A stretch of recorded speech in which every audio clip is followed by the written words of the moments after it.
say welcome.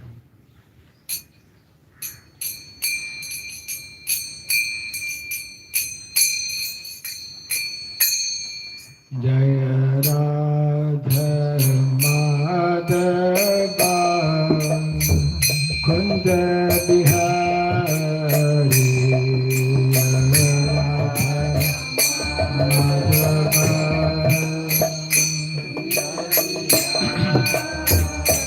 Jaya Radha Madhava Kunda Bihari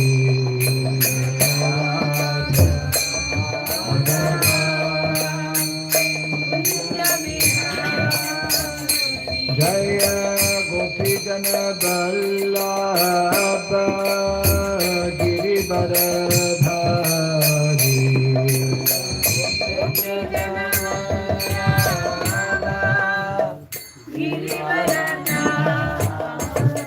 Jaya Gopi Jana Vallabha Girivaradhari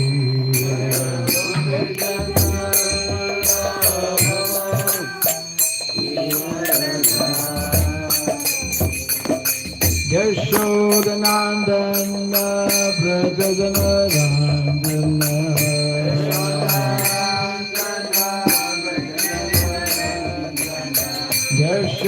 Yashodanandana Vrajadana Randana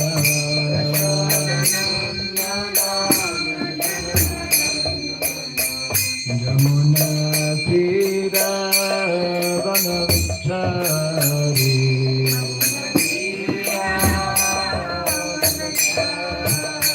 Yamuna Tira Vanamchari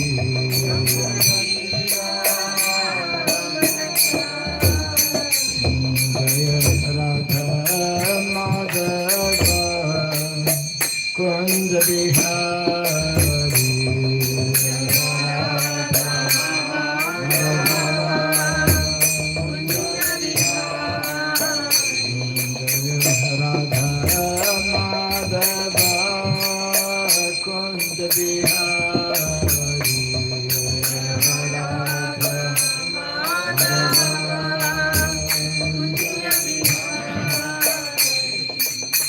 Gopi Jana Vallabha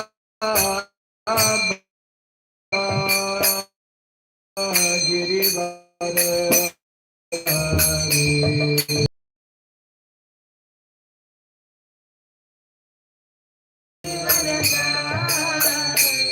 Jaya Jana Vallabha Girivaradhari Gopi Jaya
Hare Krishna, Hare Krishna, Krishna Krishna, Hare Hare, Hare Rama, Hare Rama, Rama Rama, Hare Hare.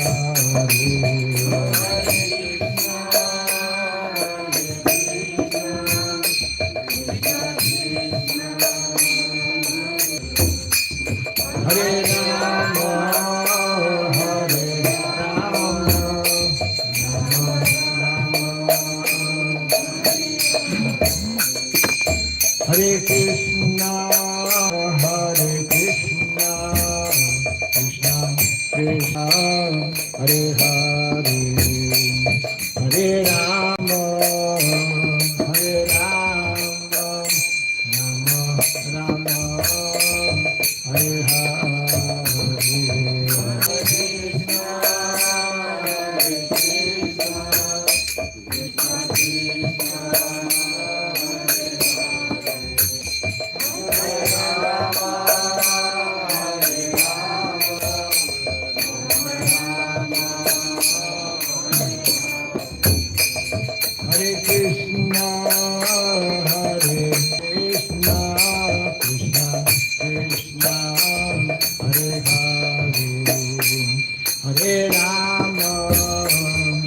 Rama, Rama Rama, Hare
Jayam Vishnupada Paramahamsa Pri Radhachadya Stotra Satta Sri Simad His Divine Grace Shri Boy Charanarvind Bhakti Vedanta Swamy Srila Prabhupada Ki Ananta Koti Vaishnava Vrinda Ki ISKCON BBT Founder Charya Divine Grace Srila Prabhupada Ki Namacharya Srila Haridas Thakur Ki Samaveta Bhakta Vrinda Ki Harinama Sankirtana Ki Grantaraj Bhagavatam Ki Jaini Thai Gaur Pimanande.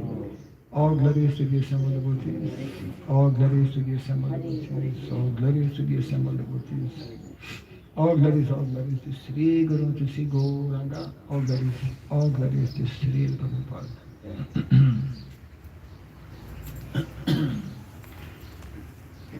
Om Agyanatimirandasya Gyananjana Shalakaya Chakshurindritam Jena Tasmai Sri Gurave Namaha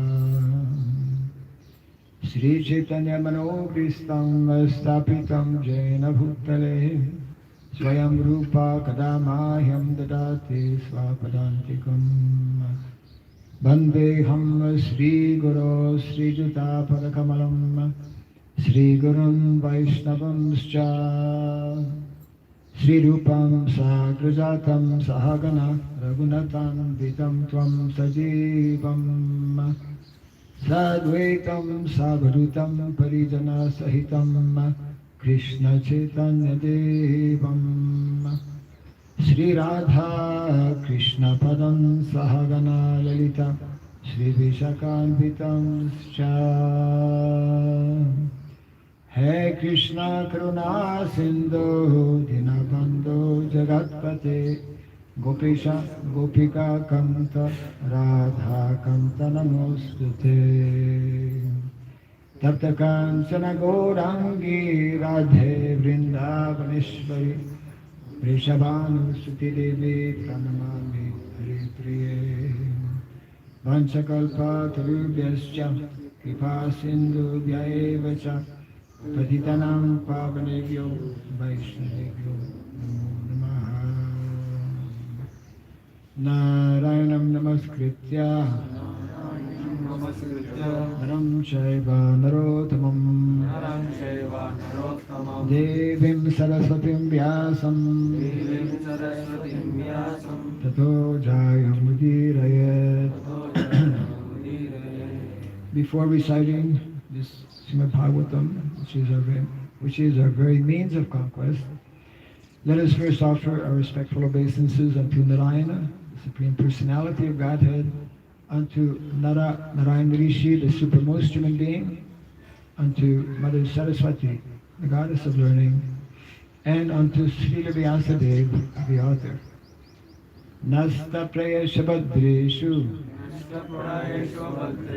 Nityam Bhagavata Sevaya Bhagavati Tamashloke Bhaktir Bhavati Naistiki. By regularly hearing the Srimad Bhagavatam and by rendering service unto the pure devotee, all that is troublesome within the heart becomes destroyed practically to nil, and loving devotional service unto the Supreme Lord, who is praised with transcendental songs, becomes established as an irrevocable fact. Idam Bhagavatam Nama Puranam Brahmasamhitam Uttamashloka Charitam Chakara Bhagavan Rishi Nishreyasaya Lokasya Dhanyam Swasayanam Mahad. This Srimad Bhagavatam, known as the Grantaraj, the king of all Vedic literatures, is the literary incarnation of God. It is compiled by the incarnation of God as Srila Vyasadeva. It is meant for the ultimate good of all people. It is all successful, all blissful, and all perfect. Sri Krishna Chaitanya, Prabhu Nityananda, Sri Advaita Gadadhara, Sri Vasadi Gaura Bhakta Vrinda. Hare Krishna, Hare Krishna, Krishna Krishna, Hare Hare, Hare Rama, Hare Rama, Rama Rama, Hare Hare. Om Namo Bhagavate Vasudevaya. Om Namo Bhagavate Vasudevaya. Om Namo Bhagavate Vasudevaya.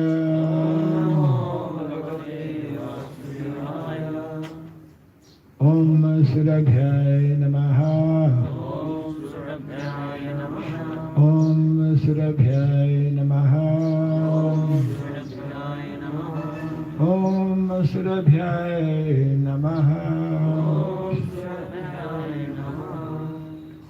Mukam karoti vasanam pangum langayate girim. Yat kripatamaham vande Shri Gurum Dinataram.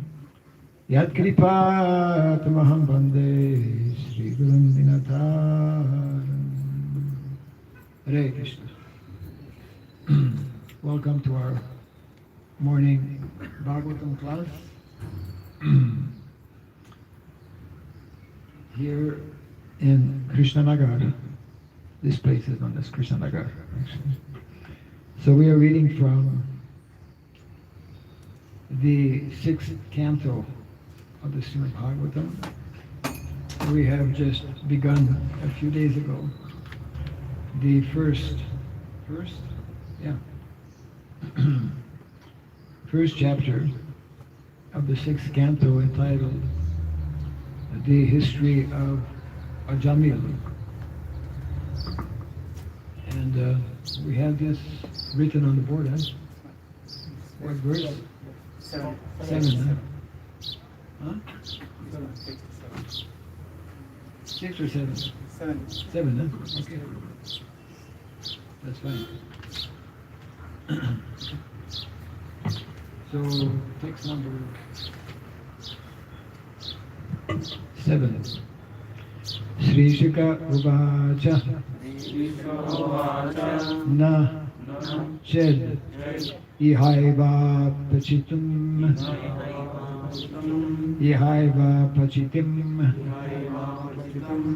Yatham Hasaha Kritasya Kuryan Mana Ukta Panibihi Dhruvam Sa Vai Pritya Narakan Upaiti Ye Kirtita Me Bhagavatas Tigma Yatanaha. Shri Shuka Uvacha Nachedihaiva Pachitim Yatam Hasa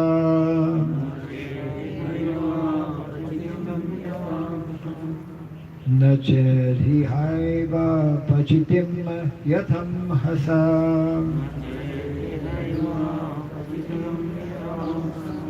Kritasya Kuryan Mana Ukta Panibihi Kritasya Kuryan Mana Ukta Panibihi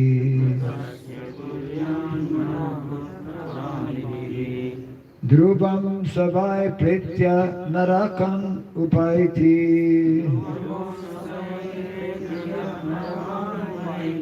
Dhruvam Savai Pritya Narakan Upaiti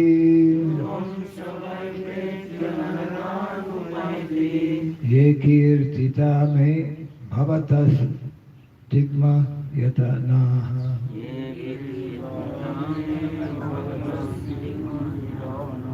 Ye kirtita me bhagavatas stigma yatanaha.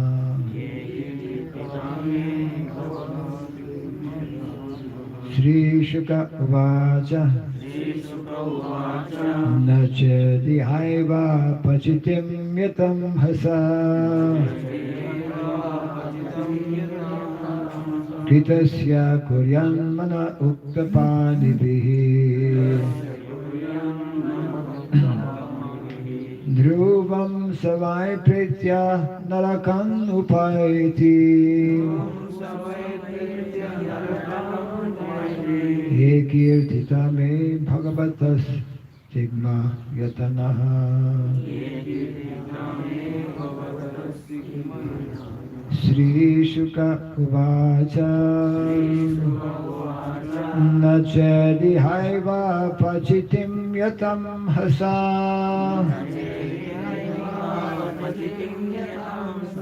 Kritasya kuryan mana uktapanibihi Dhruvam savai pretya narakan upaiti Ye kirtita me bhagavatas stigma yatanaha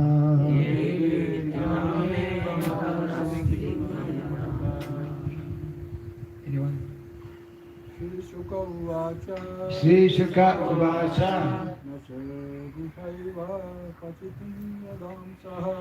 Nacha dhivai pachitim yatam hasaha Hitasya kuryan mana uttapanibihi Dhruvam savai pritya narakan upaiti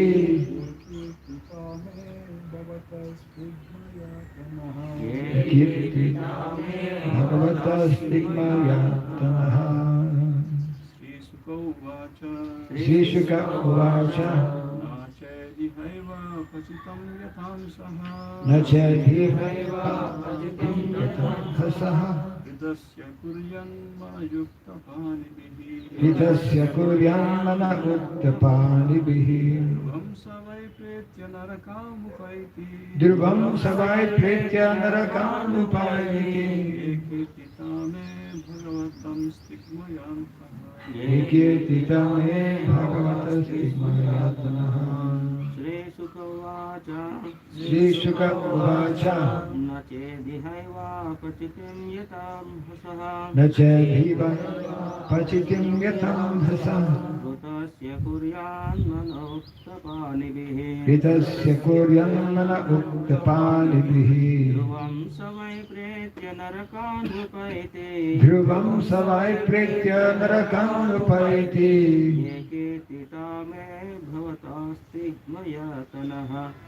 Ekirtita me bhagavata stigma yatanaha Mataji, anyone? Shri Shuka Uvacha Nacha dihaiva pachitim yatam hasaha Hitasya kuryan mana uktapanibihi Dhruvam savai pritya narakan upaiti Ekirtita me bhagavata stigma yatanaha Shri Shuka Uvacha Srila Shukadeva Goswami said Na, not, Chet, if, Iha, within this life, Eva, certainly, Apachitim, counteraction, atonement, Yatha, duly, Amhasa Kritasya, when one has performed sinful activities, Kuryat performs, Manaha, with the mind, Ukta, words, Panivihi, with the senses. Dhruvam, undoubtedly. Saha, that person. Vai, indeed. Pritya, after death. Narakan, different varieties of hellish conditions. Upayati, attains. Ye, which. Kirtitaha, were already described. May, by me. Bhavataha, unto you. Tigma yatanaha, in which there is very terrible suffering. Translation and purport by His Divine Grace A.C. Bhaktivedanta Swami Srila Prabhupada Ki. Shukadeva Goswami replied, my dear king, it's a conversation between Parikshit Maharaj and Shukadeva Goswami. Parikshit Maharaj was asking some questions to which now Shukadeva Goswami will reply. My dear king, if before one's next death, whatever impious acts one has performed in this life with his mind, words, and body are not counteracted through proper atonement, according to the description of the Manu Samhita and other Dharma Shastras, one will certainly enter the hellish planets after death and undergo terrible suffering, as I have previously described to you. Kindly repeat after me. Shukadeva Goswami replied, my dear king, if before one's next death, whatever impious acts one has performed in this life with his mind, words and body are not counteracted through proper atonement, according to the description of the Manu Samhita and other Dharma Shastras, one will certainly enter the hellish planets after death and undergo terrible suffering,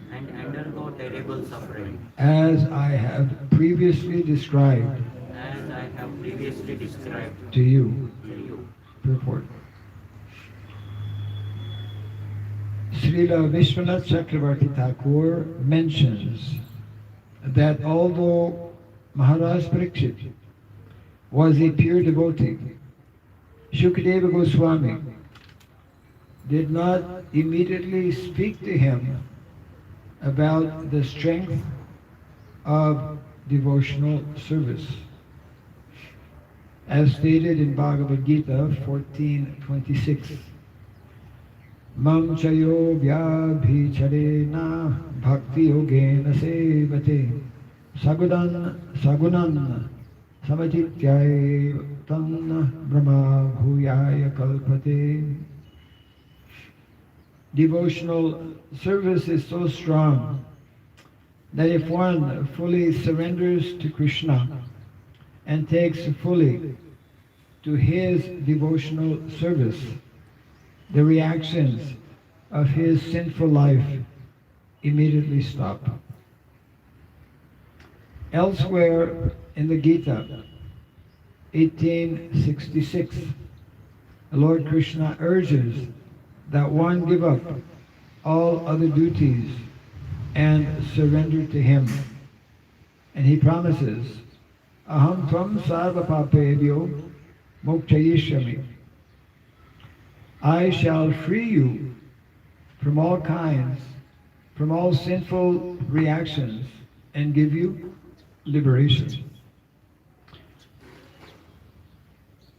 Therefore, in response to the inquiries of Parikshit Maharaj, Shukadeva Goswami, his guru, could have immediately explained the principle of bhakti. But to test Parikshit Maharaj's intelligence, he first prescribed atonement according to Karma Kanda, the path of fruitive activities. For Karma Kanda, there are 80 authorized scriptures, such as Manusamhita, which are known as Dharma Shastras. In these scriptures, one is advised to counteract his sinful acts by performing other types of fruitive action. This was the path recommended by Shukadeva Goswami to Maharaj Parikshit.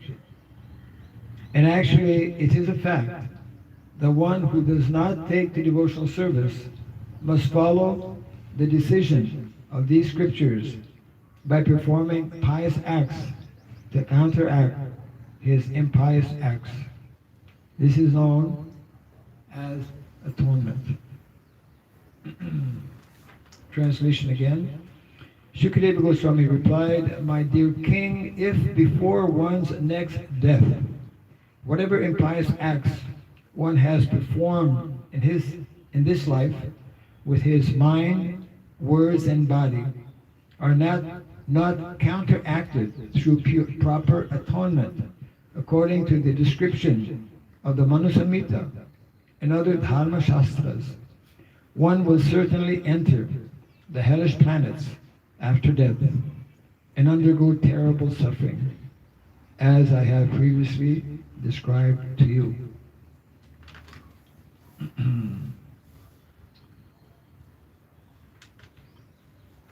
So very interesting topic being discussed here regarding how to counteract our various sinful activities, either in this life or previous lives. And of course, anyone who has the great fortune to come in contact with the knowledge of Krishna consciousness, which is essentially the knowledge of the science of bhakti, the science of devotional service, will come to know that if one simply takes up to that process, in the Bhagavatam there's one verse explaining akama sarva kamova moksha kama udariti trivena bhakti yogena. Whether one is having no material desire, akama, or sarva kama, whether one has all kinds of material desires, or whether one has a desire for mukti or liberation, everyone is encouraged to take up to the process of bhakti. But the point being made here in the purport by Srila Prabhupada is that not everyone is ready. Not everyone will have that great fortune of coming in contact with a Vaishnava, because actually that is something very rare. We tend to take it a little for granted because of Prabhupada's mercy, because of Lord Chaitanya Mahaprabhu's mercy, who has, through the Sankirtan movement, made it much more accessible, much easier. Although it is Kali Yuga, that is a special mercy of the Lord. But generally speaking, it is very rare that one gets this opportunity to immediately take up the process of bhakti, devotional service. So therefore, the purport, Srila Prabhupada explains that Shukadeva Goswami therefore is speaking about, is recommending the performance of pious activities, which is mentioned in the section of what is called Karma Kanda. There is Karma Kanda, Jnana Kanda, and Upasana Kanda. And because the vast majority, sometimes people ask, why is it that in the Shastra there's so much of allurement? You know, if you do this, you will get this benefit. If you do this, you'll go to heavenly planets. It's all over the place, actually. And the explanation is that the vast majority of people are on the bodily platform. The vast majority of people are not ready to immediately surrender. So therefore, the Vedic literatures have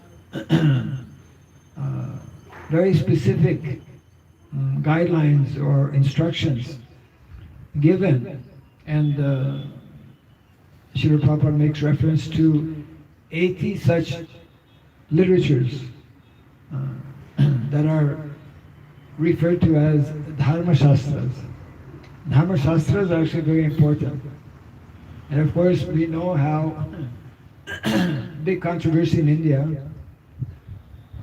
and I'm sure also outside of India, regarding one of those Dharma Shastras, which is quoted here, the Manusamhita, you see, or Manusmriti, because there are injunctions mentioned there that are seemingly very unjust or very impractical. So there's a number of things we need to take into consideration. Srila Prabhupada, I think here in India, Manusamhita has been banned. Do you know that? In cases they burned publicly. Yes. Some people have burned Manusamhita, but because there is a number of things. One is that a number of the Vedic literatures, because it's coming down since time immemorial, and over the centuries, especially in Kali Yuga. Kali Yuga is that period of time where so many irregular things happen. You see, India is a land of dharma. India is meant to actually lead the entire world in terms of giving proper understanding. But even now, due to the very strong influence of Kali Yuga, even India is caught up in so many dharmic activities by the influence of the Western way of thinking, Western civilization. So many people in India, in this land of dharma, have actually left or abandoned the actual pure teachings that are there. Also, many of these teachings have become, have been adulterated, have been changed, have been tampered with, actually. There are some scholars who specialize in such study to point out how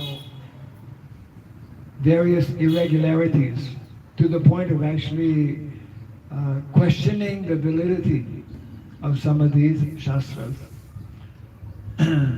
This is not surprising because, again, it is Kali Yuga, and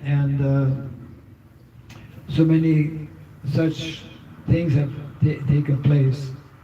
Therefore, we must hear, especially from those personalities, means our acharyas, who are receiving this knowledge. And for example, if we read some of the writings of Srila Bhakti Thakur, one of our foremost Vaishnava acharyas, he and also Srila Bhakti Siddhanta Saraswati Thakur, they were very much aware of this historical, we could say, tampering of some of the literatures. And therefore, we can only properly understand what is being presented in these literatures if we hear them from proper sources in Guru Parampara. In other words, what is being mentioned here is the authenticity, validity of the Dharma Shastras. And without Dharma Shastras, it's very difficult. Dharma Shastras are there to actually guide society, you see. One of our devotees, a proper disciple, who was actually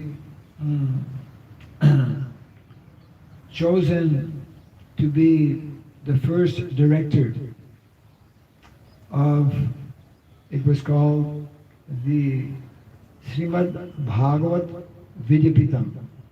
Some of you might know or might remember a few years back. His Grace Gopi Parana Dana Prabhu. Yeah. So, because for many years, that was his main service actually, as a Sanskrit editor. He was working for the Bhaktivedanta Book Trust, BBT, which is the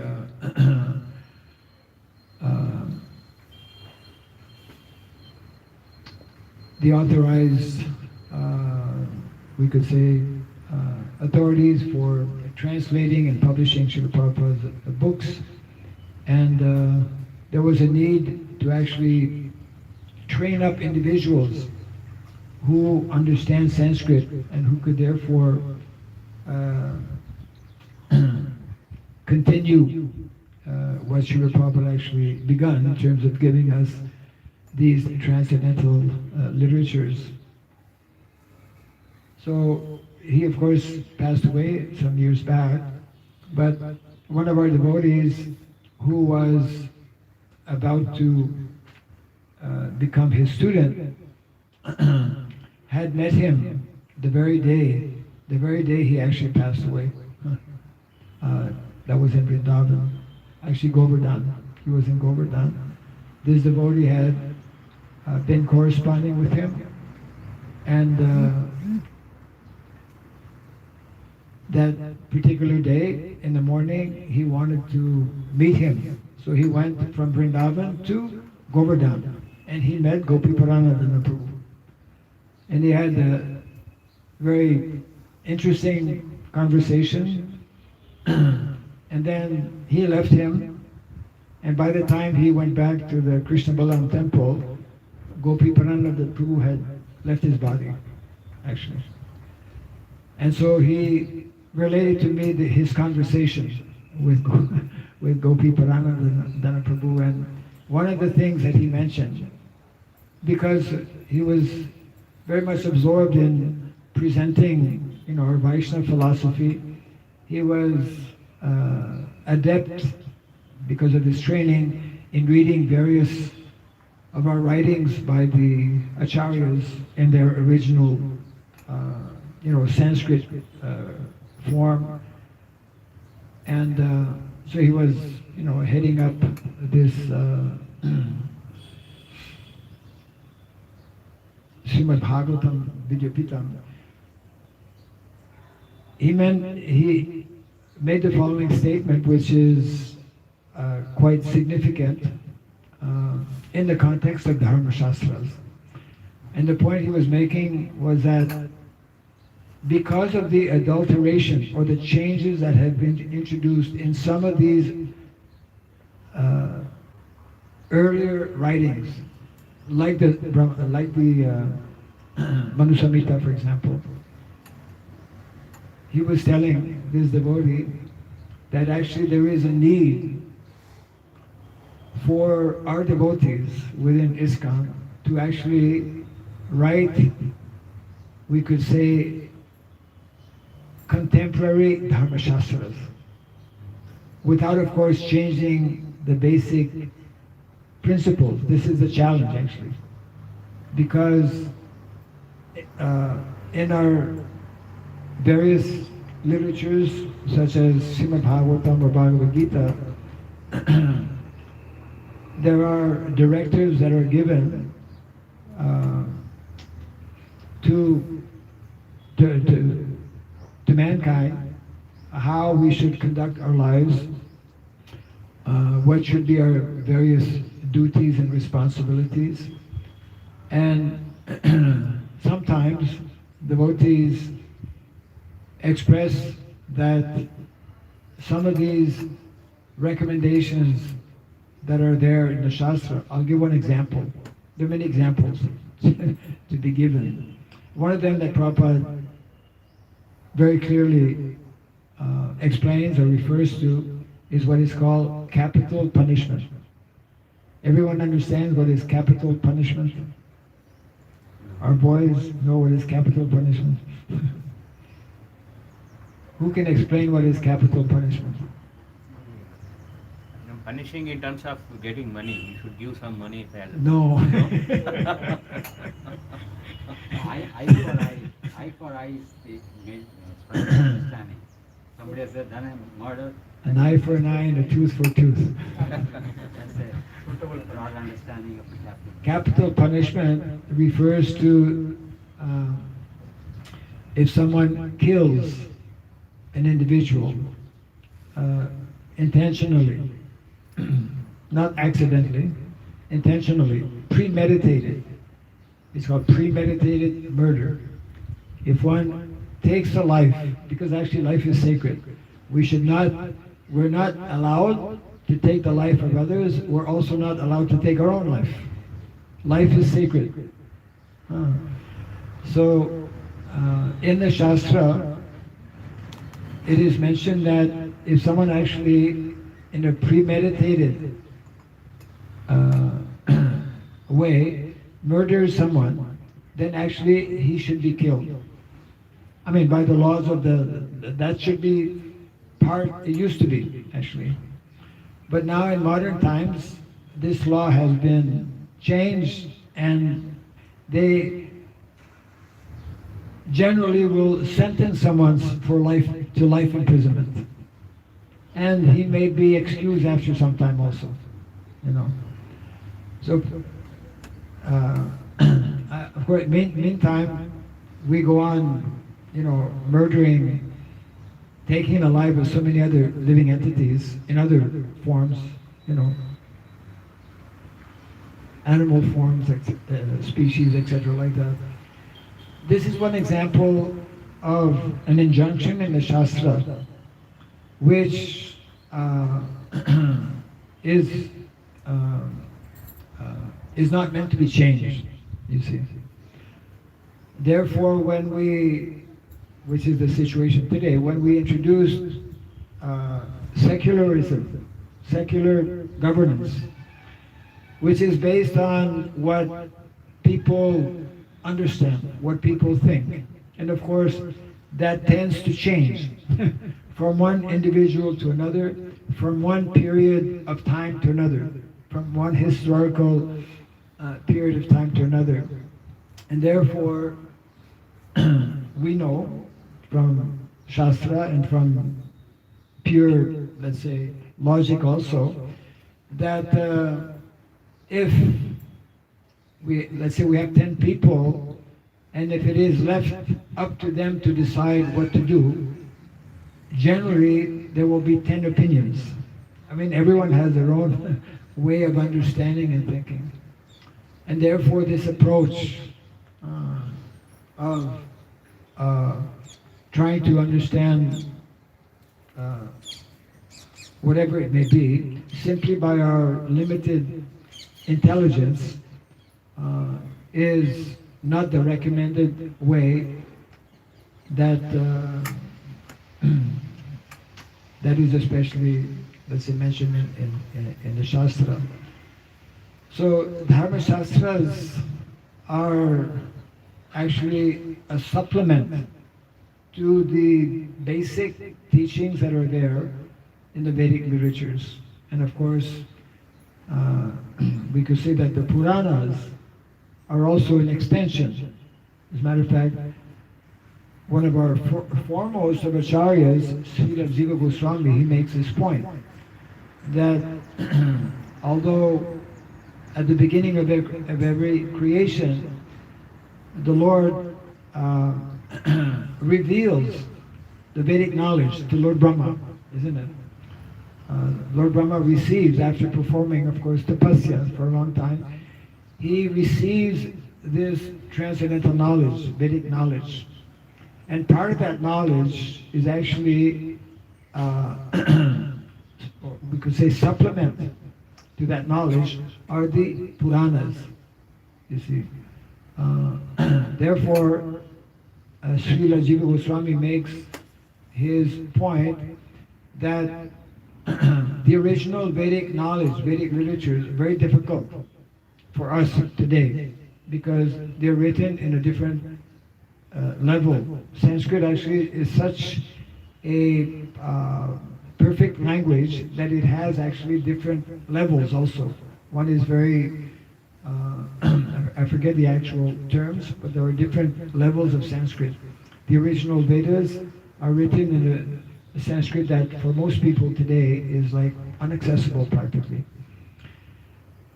Different from, let's say, the Puranas, like this Bhagavad Purana. Bhagavad Purana means the Srimad Bhagavatam. We study the Bhagavatam. And Srila Jiva Goswami makes the point that actually it is easier for us to understand the Bhagavatam and the Bhagavatam because it has been compiled by Srila Vyasadeva, who's a direct incarnation of the Lord. Therefore, reading and studying the content or what is presented in the Bhagavatam is more important for us in our present situation here in Kali Yuga, because Srila Vyasadeva prepared these literatures, especially the Srimad Bhagavatam, for the people of Kali Yuga.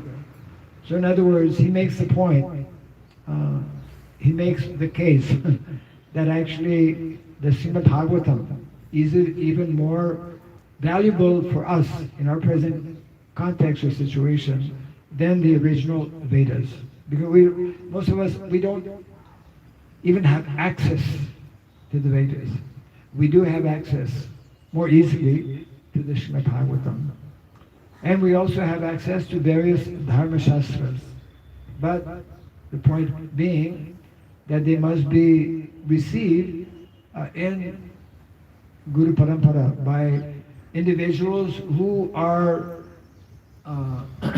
well grounded in the science of spirituality, or who understand about Dharma, and who will be able to detect where some kind of adulteration may have been introduced. It's an established fact that in various literatures, because, anyways, without going into details about the history, every country in Kali Yuga, practically speaking, has a very complicated history, complex, India especially. Because India was conquered, as we know, and because some of the earlier scholars who wanted to understand, well, they had different motivations actually. That was probably the least of the motives to understand.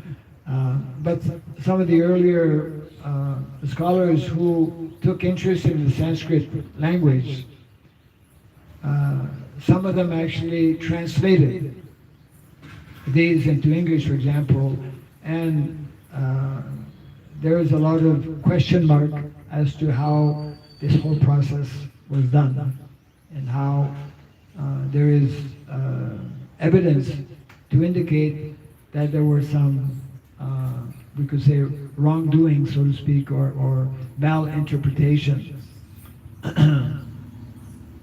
So coming back to the main point that is being made here is that although pure devotional service is the topmost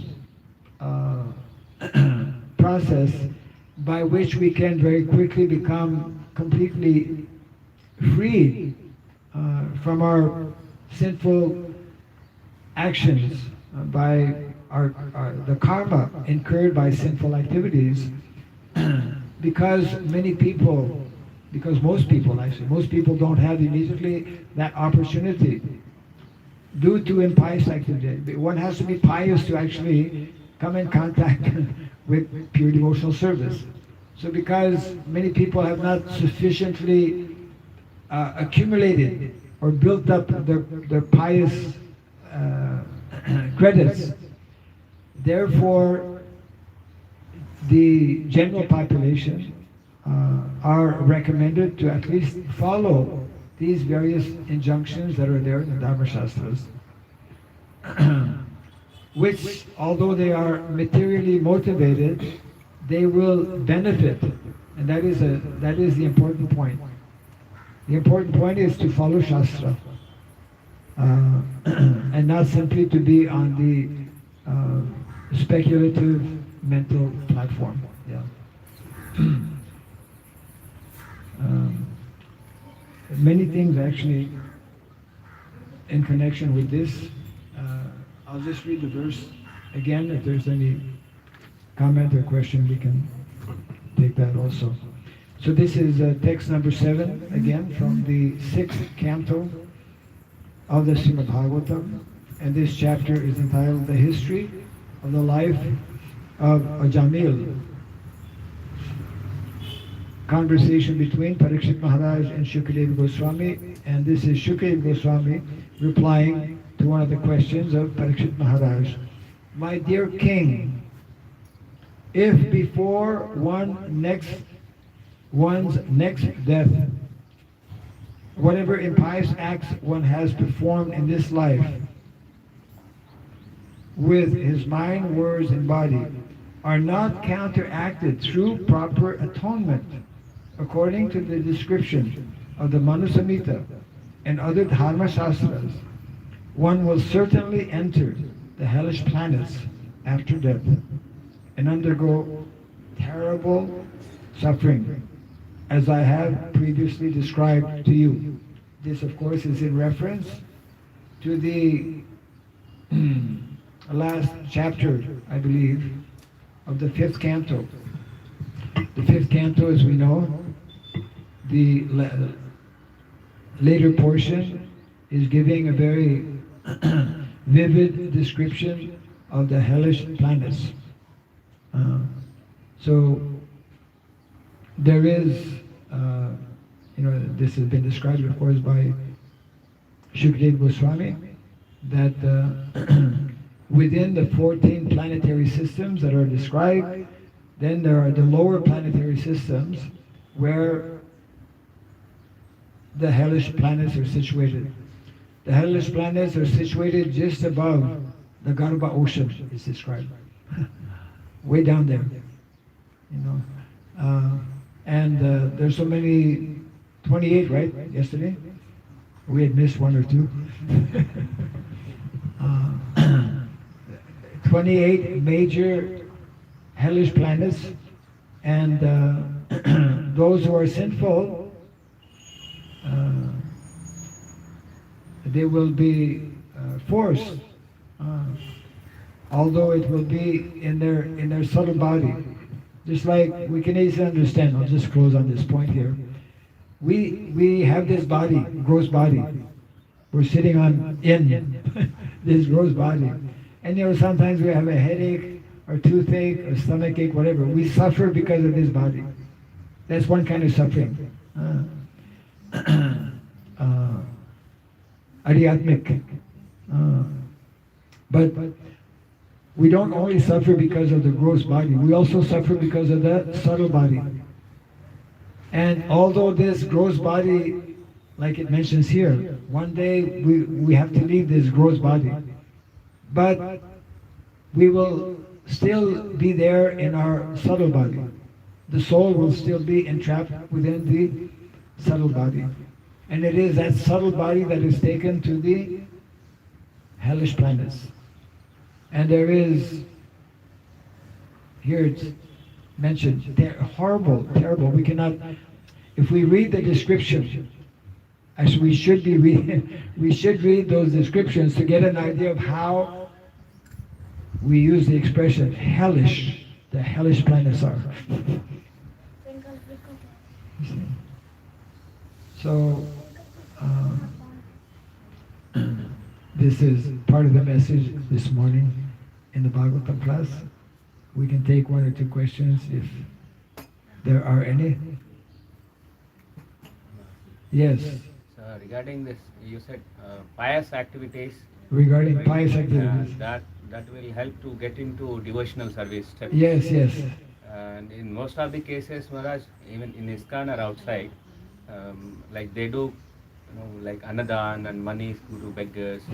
Is that pious activity or anything specific that is related to Krishna is a pious activity? Okay. And most of the cases, it is criticized by devotees also. No, this is a karmic. They are karmic andis like that.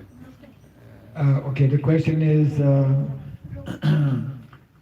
whether inside ISKCON or outside of ISKCON, different people are doing pious activities, but sometimes our devotees criticize that we should not be doing these things because that is not pure devotional service, like that. The idea is that if one is fortunate to know about bhakti, devotional service, and if one is a devotee, he should not perform pious activities, right? Because bhakti is above, completely transcendental to pious activities. Pious activities are for those who are not devotees, who don't know about devotional service, who don't want to take up the process of devotional service, or for whatever different reasons cannot take up the process of devotional service. Therefore, this is the point being made here by Shukadeva Goswami. Shukadeva Prabhupada explains, actually Shukadeva Goswami knows that Parikshit Maharaj is a pure devotee. In one sense, why should he even speak to him about atonement or performing pious activities? So, of course, Prabhupada explains he wanted to test him, but also at the same time he wanted to, this is explained at the end of the purport by Srila Prabhupada also, that atonement or performance of pious activities are for those who are not situated within activities of bhakti. So, although, in the Bhagavad Gita itself, in the 3rd chapter, we read about prescribed duties.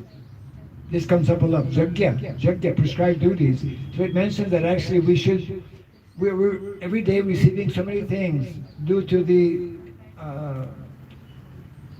arrangement of the managers in the universe. The demigods. The demigods are like helping in the management of the universal affairs, and therefore, in the 3rd chapter of the Bhagavad Gita, Krishna mentions that we should be offering things to demigods. But that's if one is not in activities of devotional service.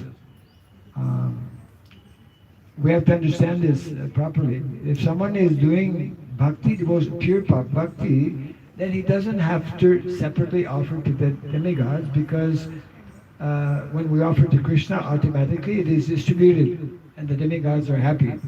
But if one does not know about bhakti, is not engaged in pure bhakti, then he should offer to the demigods.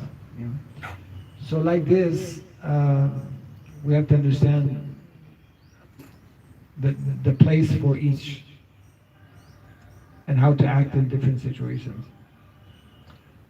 Means offering to demigods is, or performance of pious activities is not necessary for devotees, because they're engaged in something that is beyond that. Why? Because pious activities are generally, they are motivated. People do things to get some good result, isn't it?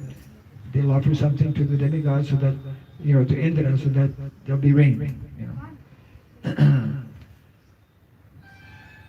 So in other words, better to follow what are the injunctions of Shastra, even though it is motivated, than not to follow anything. Best of course is to become a devotee and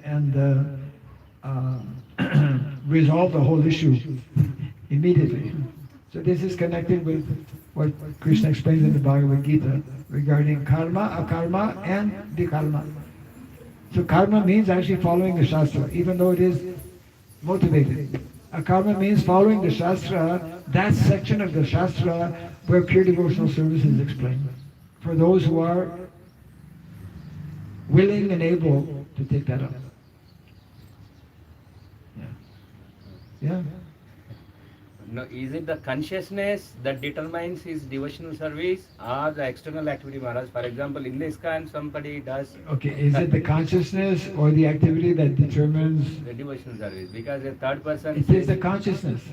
It is a consciousness. Of course, I mean, even unconsciously, if somebody, for example, doesn't know about the benefits of worshipping Tulsi and happens to be giving water to Tulsi, he has no consciousness of what he's doing, but he's still getting benefit.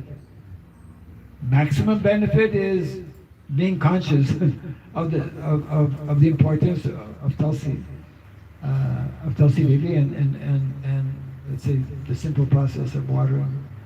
So what is just like Krishna explains in the Bhagavad Gita, Tesham satata yuktanam bhajatam priti purvakam. We should engage with that consciousness of love and devotion. You see, then we get the maximum benefit. We can do things with less consciousness and also get some benefit, but we won't get the maximum benefit. Yeah. Yes. Kirtiraj. We hear in the purport about following the injunctions of Manu, Samhita and Dharma Shastras. We hear in the purport the message about following Dharma Shastras and Manu Samhita. Yes? It leads to a hellish life otherwise. Huh? Otherwise it leads to a hellish life, it's mentioned in the purport. Otherwise it It leads to a hellish life. leads to hellish life. Yes. So my question is, in those days when the monarch rule was there, In those days when monarch rule was there, yes. some powerful kings Yes. were also named as Manuniti Chola. Named as? Manuniti Chola, because they were following the Manu Samhita very strictly. Okay. So, my question is how this implementation of the Manu Samhita scriptures were depleting because of democratic rule, or what is the cause? Repeat that again. Because of this democratic rule, many people came in and they changed the thoughts and they discarded the scriptures of Manu Samhita. That's how the scriptures were neglected. How it was. How this came about? Yeah. How the How the what are negligence the of situations came now? Why? Because of the neglect. Well, there are several things. One is that there were some motivated individuals who actually intentionally changed or tampered, as I mentioned earlier, these shastras in such a way that they have become less authentic, less popular, less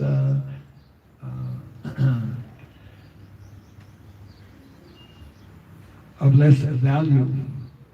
That's one aspect. The other thing also is that we're living now in an age, let's say modern age, where the whole concept of dharma, of even the whole concept of God, God and dharma, God is related to dharma, but the whole concept of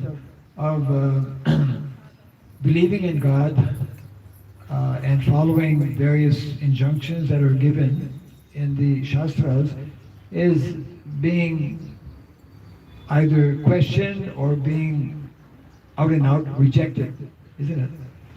Modern day society is primarily a materialistic oriented society. modern day society, vast majority of scientists, for example, are atheists. Not all of them, but many. I don't know if there's a percentage established or I don't have that information. But in principle, and governments around the world also are leading based on secular understanding. Means they don't want religion is your private affair. This is the modern day position that you're entitled to practice or not to practice. It's your private matter. Don't bring it in the public forum. Don't include it, within legislation. But we know from Shastra that actually a ruler is meant to guide based on knowledge. That knowledge actually is from Shastra.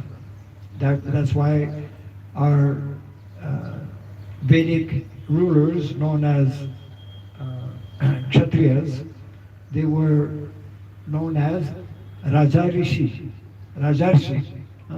which is, of course, in the Bhagavad Gita.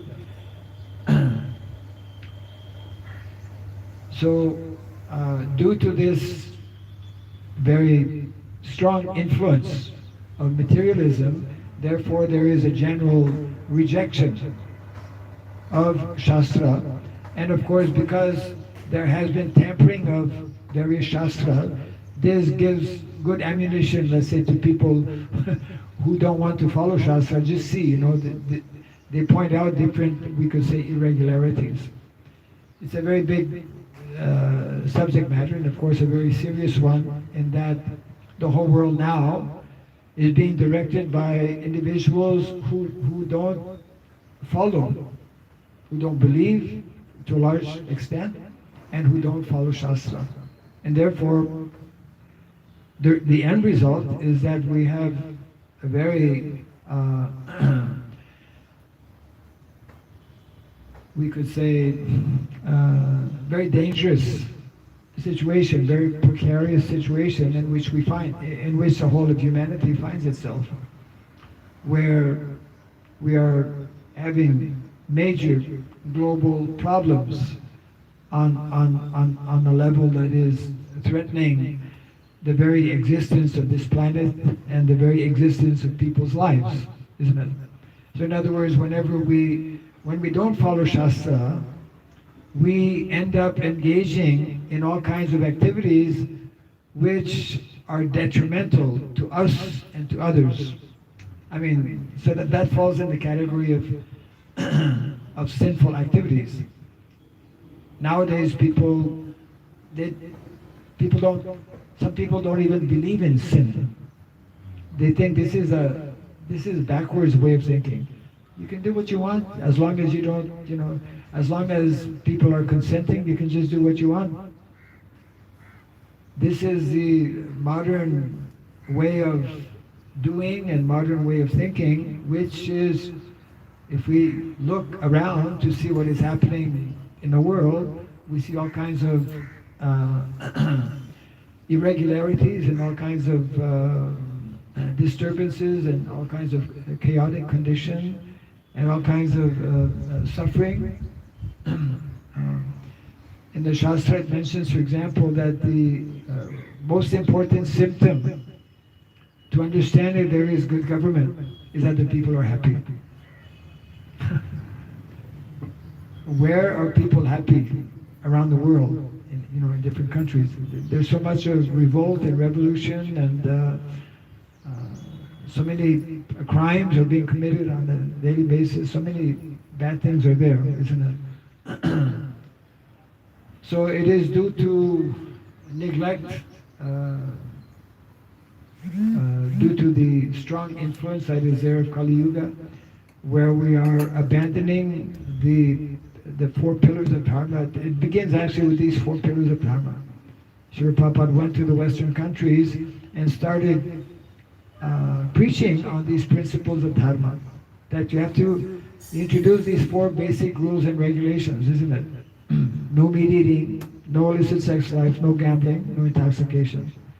So the symptom of Kali Yuga is that these activities are on the increase. And Krishna consciousness is the opposite. Krishna consciousness is, no, just leave it flat, so that it won't fall again. Yeah. Krishna consciousness is an attempt to reintroduce these basic principles, which is, as Prophet explains, when we when we follow these principles in the Shastra, then we can call ourselves civilized. Otherwise, human being means a life of responsibility. And responsibility means following these basic, especially beginning with these 4 principles of Dharma. Satyam, Daya, Tapa, Saksham, isn't it?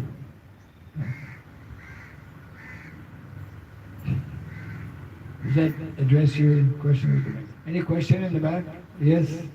You have to... In the translation, impairs activities, vikarmas same. Vikarma and impairs activities are same. Vikarma and impious activities are same. Yes. Vikarma and impious? Are they same? Yes. Yeah, Vikarma means going against the Shastra. So when we go against the Shastra, we engage in impious activities. Yeah. So karma means pious activity. Karma means following the Shastra. And vikarma means not following the Shastra, therefore impious or sinful. Impious means also sinful. Whereas akarma or naishkarma. Akarma means no karma, no positive karma, no negative karma. Karma means positive karma. Impious activities means negative karma. Sinful activities means negative karma. Whereas bhakti means no positive karma, no negative karma. Therefore Prabhupada would say, good karma is bad karma also. Good karma means, elevation, for example, to heavenly planet. But if somebody knows about Goloka, he has no interest in going to the heavenly planets because that's still in the material world, right? That's clear? One more question. Yeah. What is the position of practicing devotee in case he has performed any impious activity in the past? So should he just continue following regulative principles of Bhakti, or should he take up the atonement according to Manusamhita or Karma Kanda to the extent he is not surrendered? Please repeat the question. If a practicing devotee, if he has performed previously some bad activities, Yeah. does he has to atonement as per the given here Manusamhita or other religious Or should they scriptures, continue following? or they should continue follow the regulative Okay. principles? Got it. Yeah. So the question is, for a devotee, if one has performed some sinful activity or impious activity, should one follow the various prescriptions that are contained in our Dhamma Shastras as atonement? Or should one, or can one simply take up to practicing bhakti devotional service? So our acharyas explain that our atonement is the practice of bhakti. In other words, we don't have to take up any particular, let's say, these Dhamma Shastras are generally for those who are not practicing bhakti. Those who are not on the level of devotional service, whether it is mixed devotional service or pure devotional service, they should follow these various injunctions. But I should add, those should only be followed because of malinterpretations that may be there under the guidance of a proper Vaishnava authority, isn't it? Because we just can't open the book, let's see, Brahma Samhita, hey, it says here, we should follow after taking guidance from proper authority. because some of the recommendations, whether it's a Manu Samhita or possibly other literatures, may be adulterated. That's unfortunately the situation in Kali Yuga, that we have less than 10% of our original Shastra available, and even within that 10% of Shastra, some of them have been tampered with. So therefore, we must absolutely take guidance from those who know about Dharma, those who are well versed in the Shastra, and they will be able to guide us. But the bottom line, basically, anyone who has that great fortune to have come in contact with the process of bhakti devotional service, who is practicing, regardless of whatever sinful activity one might have performed in the past, one simply has to take up the process of bhakti. Or for example, sometimes may leave bhakti for whatever reason for some time. One simply has to again take up. You just again start chanting the holy name and performing whatever other activities. Okay? Yeah. So we need to bring this to a close right now. Would like to thank the devotees for coming, and just one or two announcements. One being that whoever has not yet received their 2021. It's like, already the month of January 2021 is no more. We're the 1st of February today, right? So anyways, we have a calendar for this year. Even though you did not get a chance, some of you, to get it in the first month of the year, please take a copy of this. We also have the few pamphlets here. We also have some prasadam. And Mother Cow is here, but you can't take her away. Everything else you can take away. But not Mother Cow nor her calf. They look so much like my original cow in general. We'll find out today. So, any other announcements? No? Yeah. Jai Granthara Srimad Bhagavatam ki Jai Sri Prabhupada ki Gaura Premanande Hare Krishna. His Holiness Bhakti Raghava Swamy Maharaj ki Jai.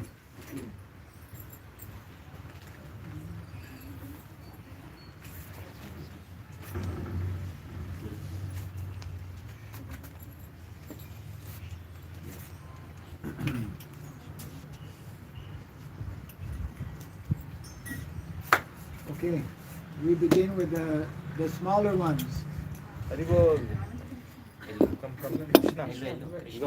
Please help those who don't know what it means to be smaller ones. పిల్లలందరూ అండి చిన్న పిల్లలు The small children, then after the big children.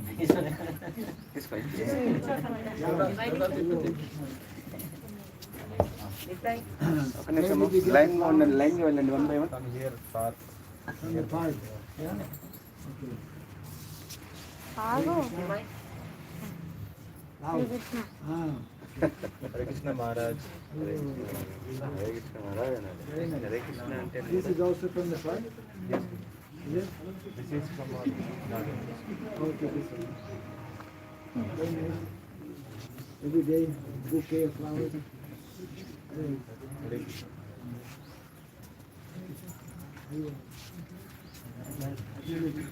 So many bouquets.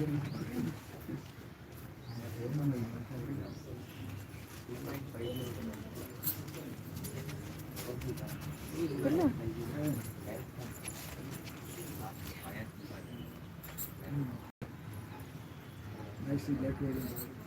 Hare Krishna.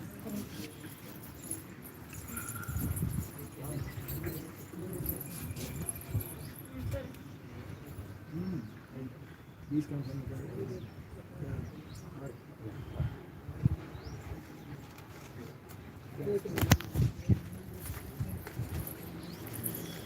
Now the bigger children. big children.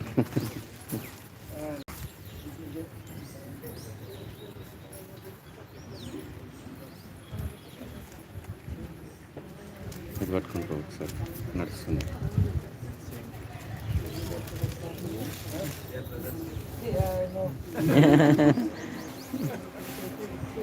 We've seen them around.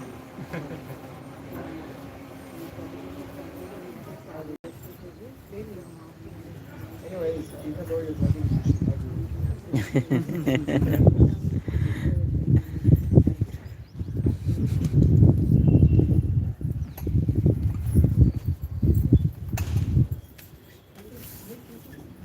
Every day we can calculate.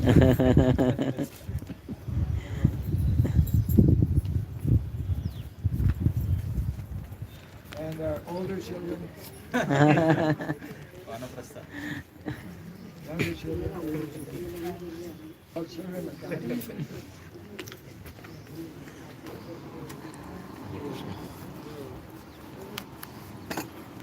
Please give out. Welcome to Raghava.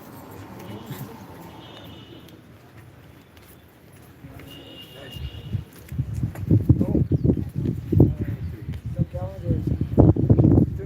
There, right? If you take some to take back to Chidala, also. Yes. This Prabhu is from. This is Mera Madhava? Okay. Okay. Looks like a movie star. Corona, I didn't want to practice. Huh? Because of Corona, no haircut. Because, well, I get a haircut. I don't know. That's not a good excuse. We can help you. Today going to Tirupati. Ah, that's the solution. That means you haven't been to Tirupati for a long time. Yeah. How are you, Prabhu? Yeah, going next month. You're still here in Hyderabad? Yeah. Okay. Still doing your... Corona.